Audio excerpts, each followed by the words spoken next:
Добрый вечер, уважаемые телезрители. В эфире Беренче студия. С вами я, Аяна Байзакова. В этом году, 1 ноября, органы внутренних дел отмечают юбилейную дату– 100 лет со дня образования Министерства внутренних дел Кыргызской Республики. В этой связи мы решили поговорить о пути развития, становлении, достижениях и, конечно же, узнать о трудностях, пройденных на пути, и триумфах. И, конечно же, узнать о планах на ближайшее будущее. Позвольте представить гостей сегодняшней студии.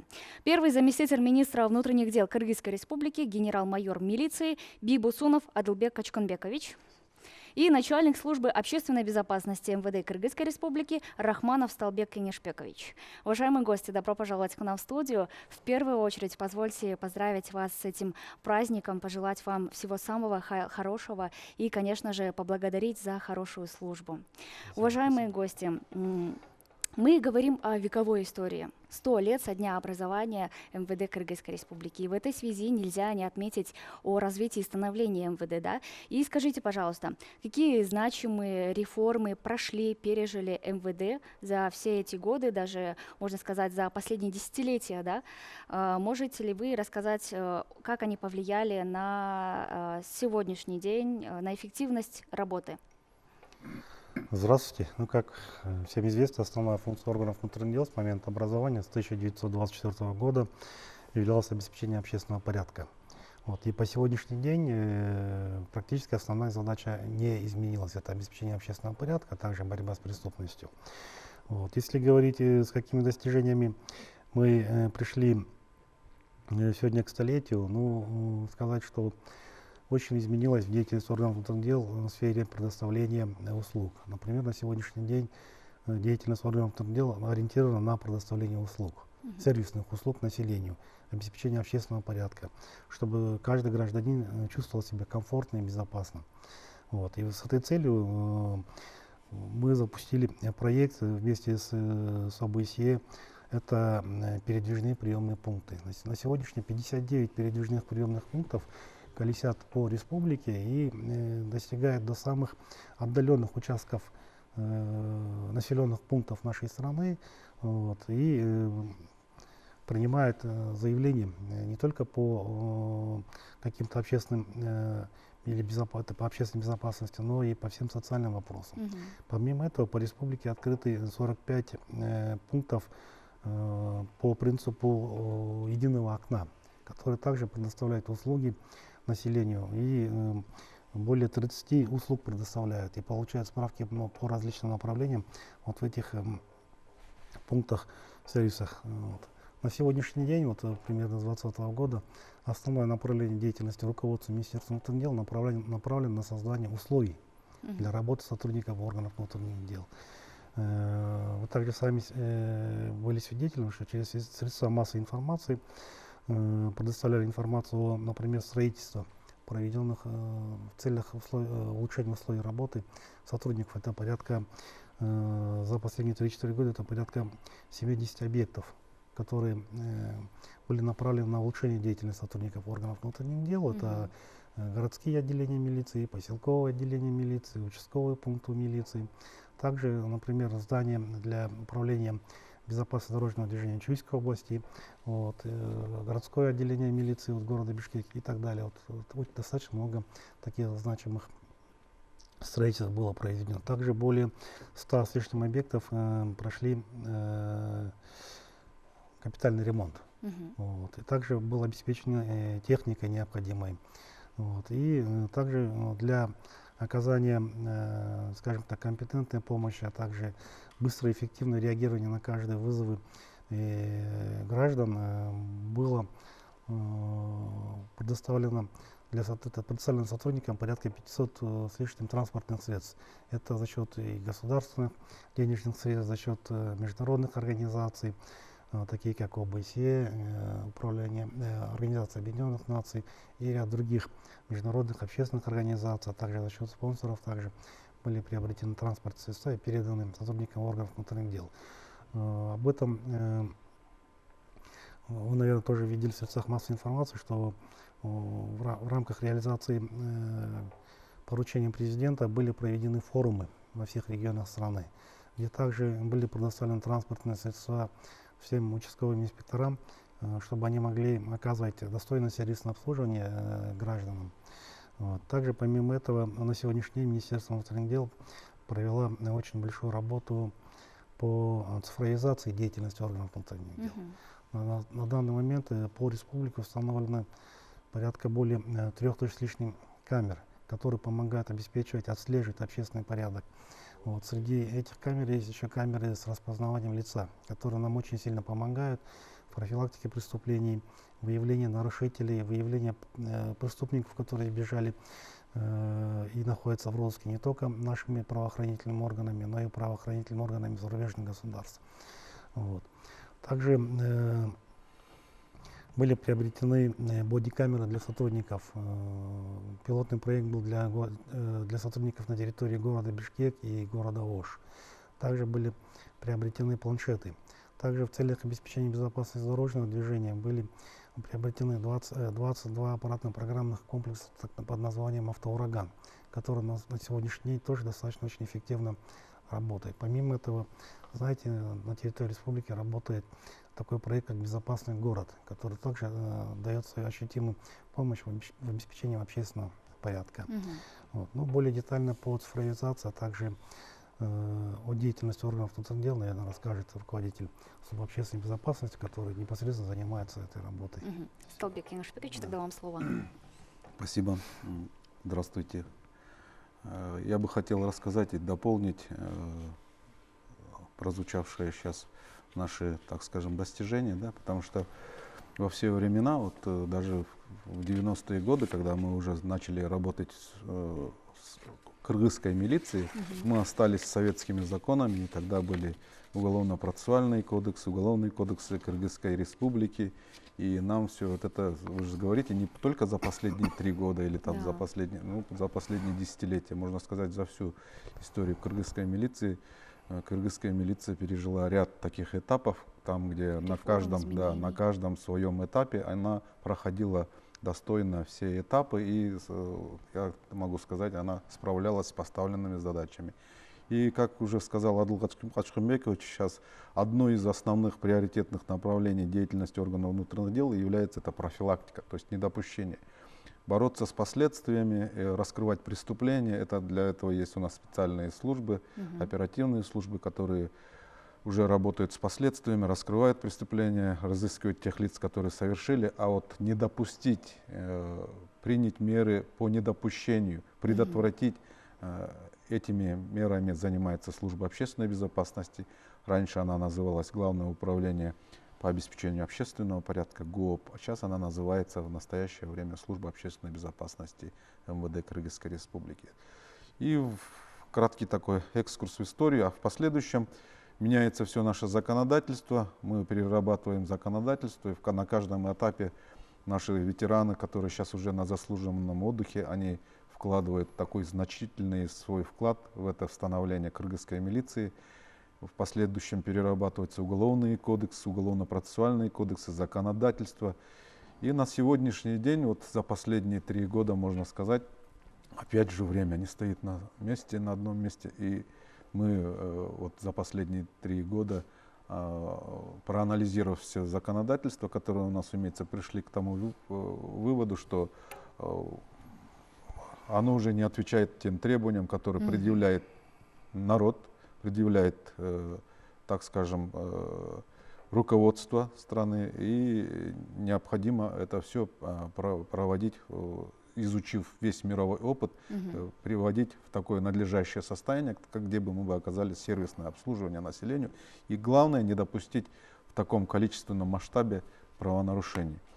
В основе мы изучили закон о профилактике, который был до этого, вот, до 2005 году. У нас функционировал, работал закон о профилактике в 2005 году. Ну, тогда объекты профилактики, субъекты профилактики, сейчас, если прочитать этот закон, он не отвечает нашим требованиям. И в 2021 году, 5 мая, президент подписал указ о новом законе о профилактике, это было 5 мая, и одним из главных требований руководства страны было о том, чтобы прекратить насилие в любом отношении. Это в отношении детей, в отношении женщин и так далее. И с этого момента в МВД начали образовываться специальные подразделения, в том числе и передвижные пункты милиции, которые до этого функционировали, они вдвое увеличились в количественном отношении. А в законодательстве, значит, после принятия закона о профилактике необходимо было выработать концепцию, государственную концепцию, стратегию государственную, что мы и сделали. И под руководством Кабинета министров Кыргызской Республики выработана была концепция, государственная концепция по профилактике правонарушений. И на основании этой концепции был разработан национальный план.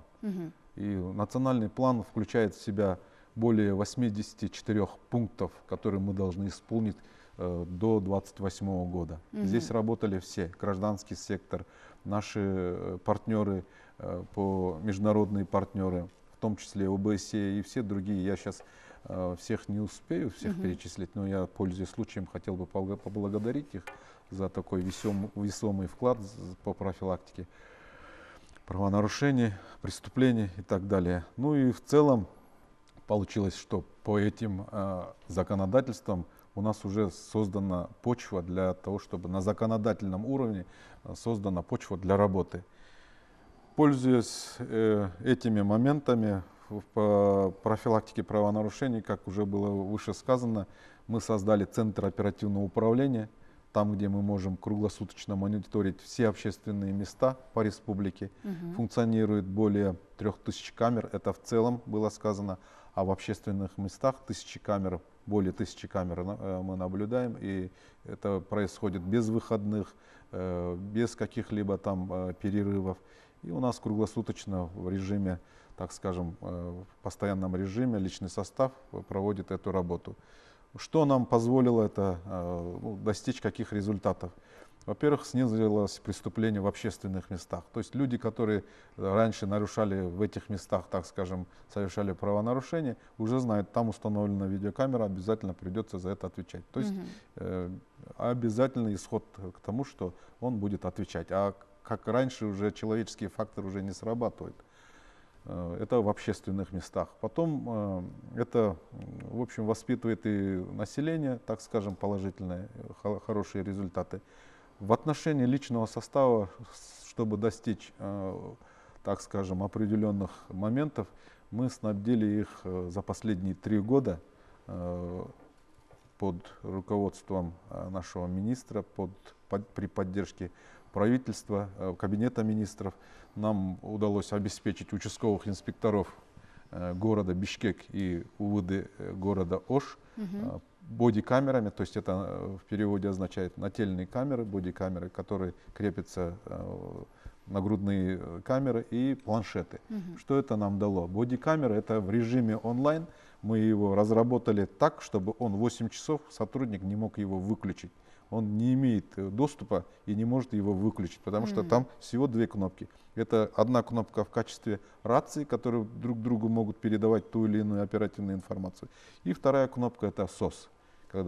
И опять же за этими сотрудниками в режиме онлайн мы проводим наблюдение. Если вдруг, если они что-то им требуется, но они не могут сами что-то предпринять, тогда мы здесь, операторы нам говорят, и задействуют другие службы, которые обеспечивают помощь нашим сотрудникам. То есть оперативность, воспитание сотрудников, соблюдение законности, вежливое отношение к гражданам. Хочешь, не хочешь, наших сотрудников начинает тоже дисциплинировать. В последующем у нас у каждого участкового инспектора, участковых инспекторов милиции, мне не дадут соврать наши ветераны, у каждого были такие кипы журналов. Например, на домовладение такое-то, на домовладение такое-то. И в соответствии со своими функциональными обязанностями участковый инспектор милиции, как в том фильме, как участковый Анискин, помните же, да, героя фильма, должен знать про всех, про все и, как говорится, принимать меры, чтобы у него на участке было всегда спокойно и, так скажем, безопасно. И по принципу эти журналы заполнялись, а когда эти журналы заканчивались, он где-то их хранил или сдавал, но по истечению каких-то обстоятельств он их мог потерять даже и заводить новые журналы. И вот это весь такой, так скажем, количество таких журналов сейчас заменено обычными планшетами. Обычный планшет, опять же, он все вот эти информации, которые он в течение дня, рабочего дня накапливает, он туда заносит. Но в случае, если даже он его утеряет, эта вся информация приходит на базу, Можно хранится, восстановить, да, да. восстановить, купить другой планшет, восстановить и продолжить свою службу. То есть Мгм. все какие-то недоработки, недоучеты, мы их выявляем и вновь как-то приводим в совершенство и каждый раз усовершенствуем. При этом мы изучаем, мы не стесняемся, изучаем опыт наших соседних государств, наших соседей, которые тоже на месте не стоят и достигают определенных успехов. И в дальнее зарубежье тоже выезжаем, цифровизация. Ну, последний опыт показал, что они, приехав к нам, увидев, они говорят: обычно мы к вам приезжали и учили, или же вы к нам приезжали и учились, а в этот раз вы уже достигли тех моментов, когда мы Сами есть можете у вас обучать, чему поучиться. Мгм. И немаловажно, вот Абдулгад Шыкмбекович тоже упомянул, это вот наш внешний вид, скажем, да. Мгм. Эта форма была тоже с советских времен, несколько раз у нас проходила Реформа. изменения, да, Мгм. реформы. Ну, в последние моменты мы пришли к выводу, опять же, изучив мировой опыт, что форма должна быть очень удобной. Потому что сотрудник милиции ходит на службе ненормированное количество, и он не может своевременно даже пойти погладить и так далее. И поэтому Мгм. она должна быть удобной, Практичный. да, практичной. И в то же время он должен выглядеть, так скажем, Опрятно. да, опрятным. И с целью создания такого, скажем, комплекта одежды выработали формы, которую на сегодняшний день, если у нас раньше было одна форма, зимняя и летняя, так скажем, Мгм. да, а сейчас уже ориентируемся на осень и на весну.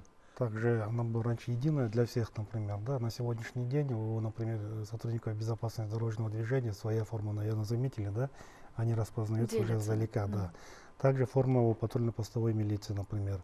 Также форма участковых инспекторов, которые тоже о себе дают, издалека вот определяются, и также она более удобная. И разные виды форм — это требования времени, чтобы они соответствовали и создавали комфорт для самого сотрудника.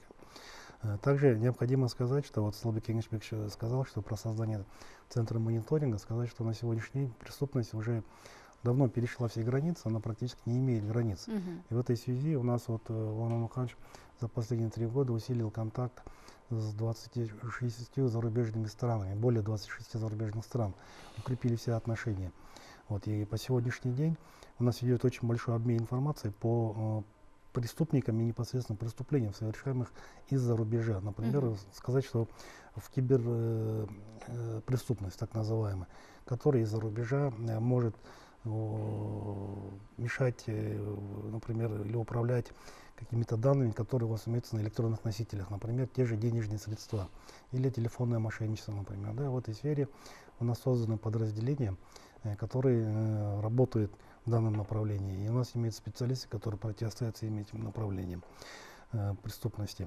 Вот. Также хотел бы сказать, раз задели вопрос преступности, что на сегодняшний день практически нет ни одного преступления, скажем так, тяжких, особо тяжких, не раскрытых. Практически все преступления раскрываются. Мгм. Вот. Основная масса преступлений сегодня приходится на мошенничество, на краж. Да, вот, сейчас на сегодняшний день идет работа по усилению работы сотрудников в этом направлении.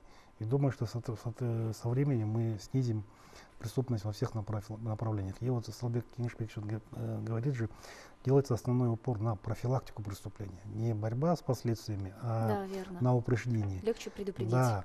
И очень много усилий мы направляем на борьбу вот с детским насилием и насилием в отношении женщин. Почему? Потому что на сегодняшний день очень много таких моментов, которые приобретают гласность. Мгм. Возможно, эти преступления ранее совершались, но не имели такой огласки. На сегодняшний день пристальное внимание общественности привлекают именно эти преступления и со стороны руководства страны, со стороны руководства Министерства внутренних дел. Перед сотрудниками стоит задача вот, больше делать упор на профилактику таких видов преступлений, которые латентные, больше латентные, например. Да, вот, тоже семейное насилие, оно является очень латентным преступлением. Выявлять и пресекать эти преступления достаточно сложно. когда сотрудник приходит, берет на учет этих граждан, они в основном стараются не признаваться, не высказывать, не показывать эти деяния, чтобы и перед соседями, и перед родными и близкими не иметь немножко нехорошее положение. Поэтому мы сейчас делаем для них такие вещи, которые они могут открыться, довериться, и эта информация не будет иметь распространения. И в этом направлении тоже вот служба общественной безопасности тоже проделала большую работу. Вот. И необходимо сказать, что на сегодняшний день со стороны государства идет очень хорошая поддержка сотрудников, например, повышение в части заработной платы, очень хорошая поддержка. В 2021 году, да, подняли зарплату сотрудникам органов внутренних дел, и на сегодняшний день человек, который занимает самую минимальную должность, например, пришел на сержантскую должность, не имеет ни стажа, ни практики, получает где-то около 40 тысяч сомов, плюс-минус 40 тысяч сомов. Это считается, в принципе, неплохой зарплатой на сегодняшний день.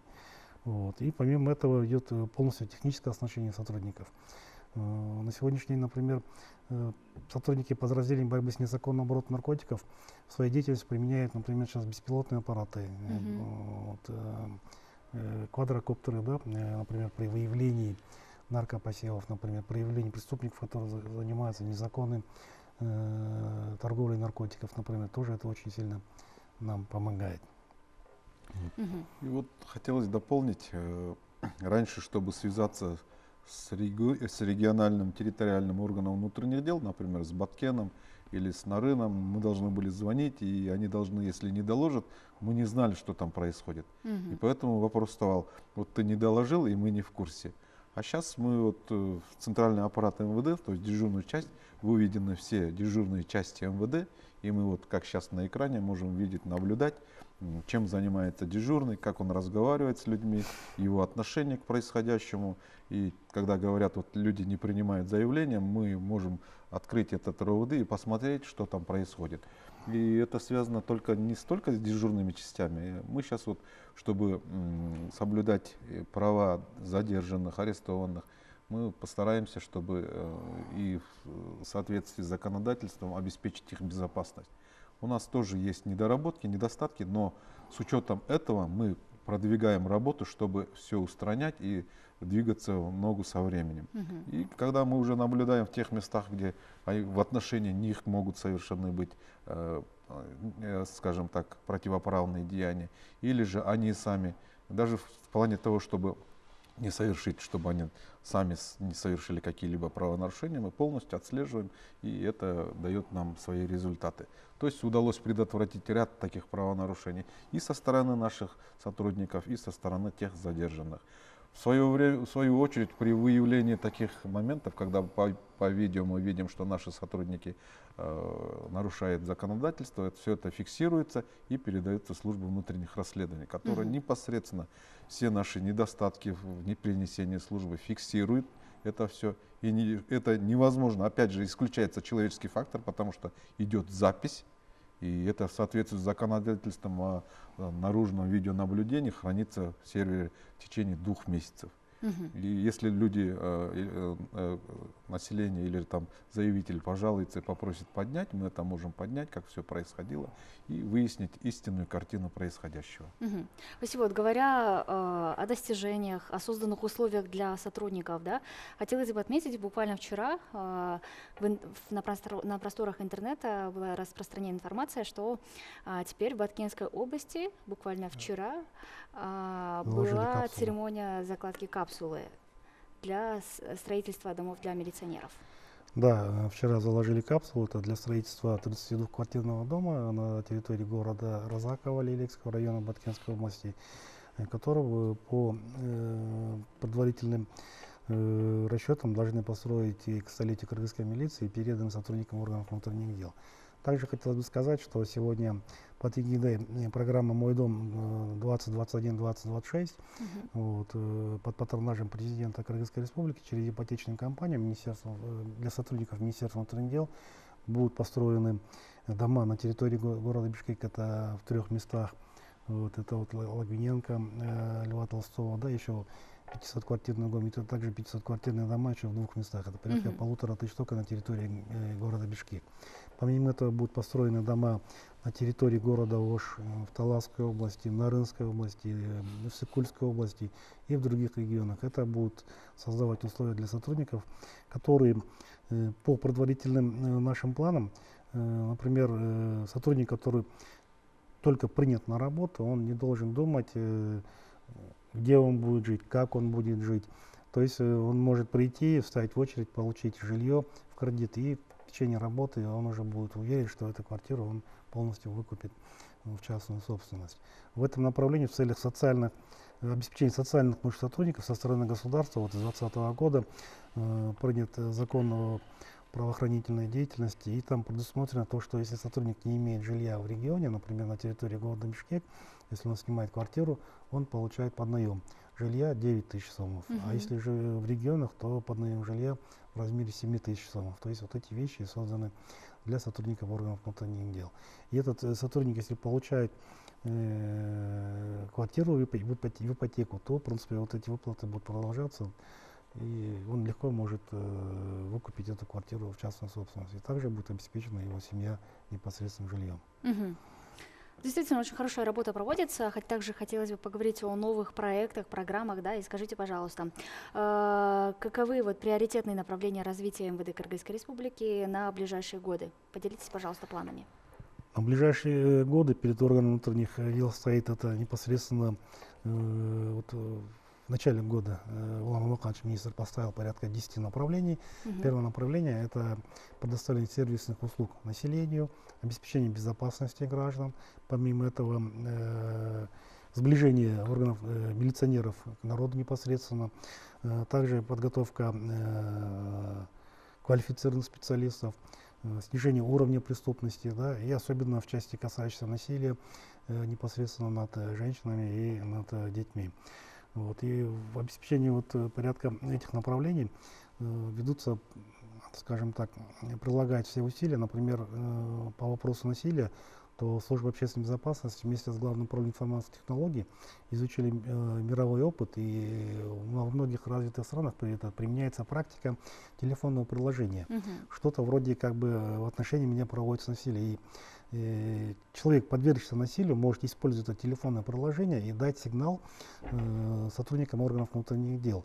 И уже сотрудники органов внутренних дел будут знать, где находится этот субъект, в каком месте, вот, и непосредственно в засчитанные минуты могут приехать и оказать помощь человеку, попавшему, скажем так, под такую ситуацию. Вот, и в таком направлении также ведутся у нас международный обмен опытом с международными организациями, которые изучают эти проблемы.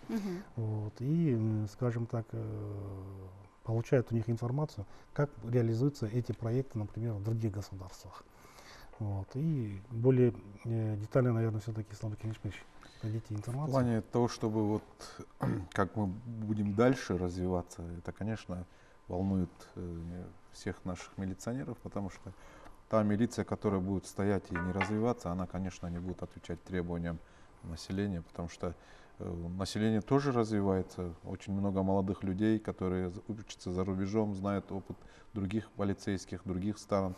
И мы тоже, как сказал Адылгат Шкынбекович, изучив, пришли к выводу, что будем использовать современную технологию. Это именно технические возможности, чтобы исключить человеческие факторы, там, где можно, скажем так, какие-то человеческие чувства включаются, да? А здесь уже все невозможно будет. Например, та же система «Ураган», которая работает по линии ГАИ, исключает во многих местах человеческий фактор, когда есть телефонное право, он может позвонить и сказать вот так задержали, отпустите, пожалуйста, и так далее. А это уже система «Автоураган» позволяет зафиксировать это, и уже независимо от того сотрудника, который находится в автомашине, эта информация отправляется на базу, и он уже не может его остановить или предотвратить, или же скачать.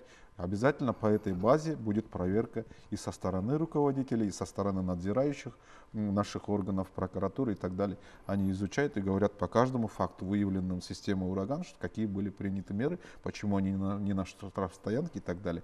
То есть вот раньше, если можно было как-то прийти к единому решению вопросов на месте, так в кавычках скажем, да, это все начинает исключаться. То же самое с сотрудником милиции, который разговаривает с обычным человеком, уже он себе не может так вольготно обращаться с человеком, который перед ним стоит, независимо он нарушитель или так далее, потому что это все фиксируется туда. Как я не буду повторяться, как я уже сказал, это у нас функционирует сейчас на территории города Ош и города Бишкек, а вот недавно, вот сейчас планируется обеспечить участковых инспекторов милиции Таласской области, и в канун туристического сезона руководством поставлена задача, чтобы во время туристического сезона обеспечить безопасность отдыхающих, гостей, наших граждан, обеспечить бодикамерами, планшетами Иссык-Кульскую область.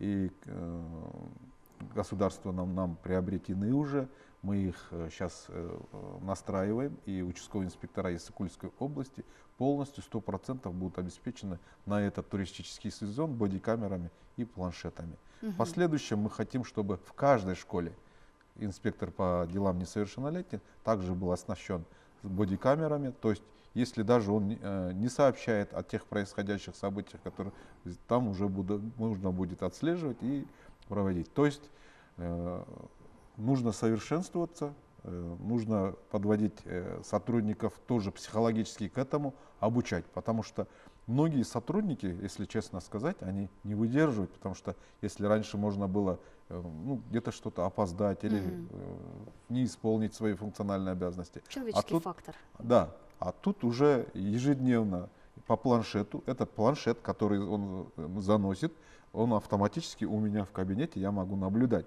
Сегодня он сколько проверил домовладений, охотников, любителей, сколько подучетного элемента. Если же он ничего не сделал, у меня здесь написано, он ничего не сделал. Соответственно, если даже где-то был вызов, и он не поехал на этот вызов, или же поехал в другое место и начинает отрабатывать информацию и ложную информацию передавать, программа не принимает, потому что по геолокации он не находится там, на месте происшествия. И вот это все у нас совершенствуется, создаются единые реестры по всем видам, например, по правонарушениям, по оружию и так далее. Очень много таких моментов, которые за одну передачу не расскажешь. Да. Если у вас будет возможность, мы готовы вам продемонстрировать это все и показать на деле. Действительно, очень большая работа проводится. Я уверена, у вас еще есть очень много чего рассказать. Но наше время подходит к концу. И, конечно, хотелось бы попросить вас обратиться к коллегам, поздравить их, собственно, от вашего имени, воспользуясь случаем. Времени до 1 ноября еще достаточно. Мы надеемся, еще неоднократно увидимся. Это ведем информацию о проделанной работе, о достижениях кыргызской милиции на сегодняшний день. Но, пользуясь случаем, хотел бы поздравить всех сотрудников органов внутренних дел с предстоящим столетием, пожелать им здоровья, удачи в нелегкой службе. И сказать, что мы, сотрудники органов внутренних дел, всегда стремимся создать безопасное государство для наших граждан. И хотел бы сказать, что милиция с вами и для вас. Я тоже дополню. Я бы хотел пожелать крепкого здоровья нашим ветеранам, которые за эти 30 лет несения службы в кыргызской милиции отдали все, что можно было, здоровье, время свое личное, не считаясь своим временем. И до сих пор наши сотрудники продолжают нести службу в круглосуточном режиме. Поблагодарить их за работу, и чтобы мы достойно встретили наше столетие и могли гордиться тем, что мы служим своему народу. Спасибо. Спасибо вам огромное за то, что нашли время, поделились важной информацией, достижениями. Мы, конечно, желаем вам покорять еще больших вершин, добиваться больших успехов и всего доброго. И, конечно, благодарим вас еще раз за службу. Уважаемые телезрители, позвольте отметить, что у нас сегодня в гостях был первый заместитель министра внутренних дел Кыргызской республики, генерал-майор милиции Бибусунов Адылбек Качкунбекович, начальник службы общественной безопасности МВД Кыргызской республики Рахманов Сталбек Кеңешбекович. Ну а мы сегодня в рамках сегодняшней программы беседовали на тему столетия со дня образования МВД Кыргызской республики. Мы не прощаемся, до скорой встречи на следующих наших эфирах.